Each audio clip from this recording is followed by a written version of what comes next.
Hi, I'm Kathryn Lane. Welcome to the Writer's Journey. I'm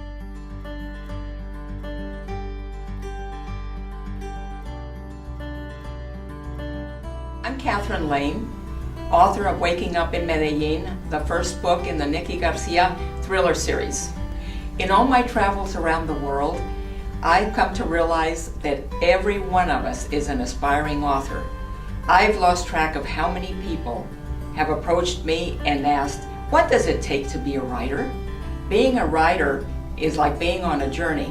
Much like being on a trek through the wilderness, you have to plan for it, pack for it, prepare for it, and see your way through it. Anyone can write, but if you want to take it a step further and really be an author of a novel, there are a few steps you need to follow. The most important challenge is to prepare yourself emotionally. Just as a professional comedian finds it difficult to be funny on demand, a writer also has to get in the zone. So what's the first step in writing a novel? Simple.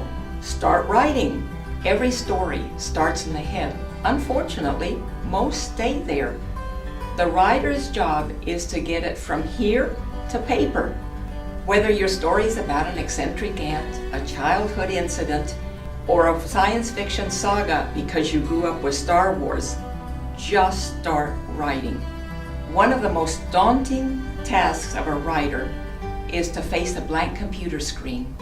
A blank page is scary, even for the most proficient professional writer. How do we get over that hurdle? It's a different answer for each person.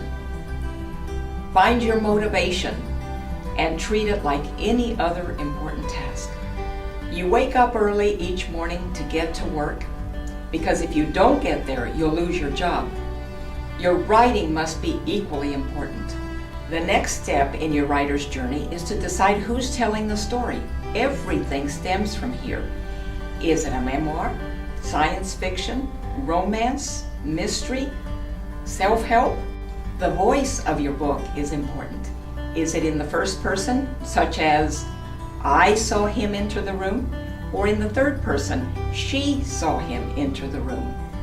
What about the time period, past, present, or future? In any event, you must do research. You can assume that your reader will know as much, if not more, than you do about fashion in ancient Greece or dental hygiene in the Old West. You also need to find a setting for your story. Is it in your house, your neighborhood, another city, across continents? Or is it on a remote planet far, far away? To help us prepare for our writer's journey, let's look at a couple of examples. The first one is Michael Ondaatje and his book, The Cat's Table. His inspiration was a sea voyage he took at age 11, so he chose an 11-year-old boy as a first-person narrator to tell the tale. He established the story as fiction and set it in the 1950s in Sri Lanka and England. These are all the different elements necessary to write a story. The second example is my own book, Waking Up in Medellin. The inspiration came from my travels in Latin America.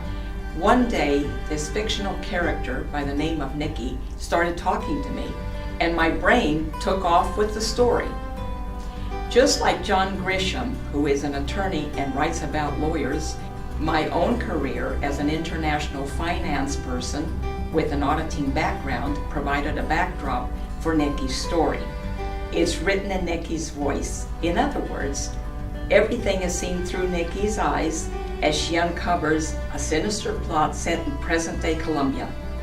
Like every author before me, I had to overcome the challenge of the blank page. Now it's your turn.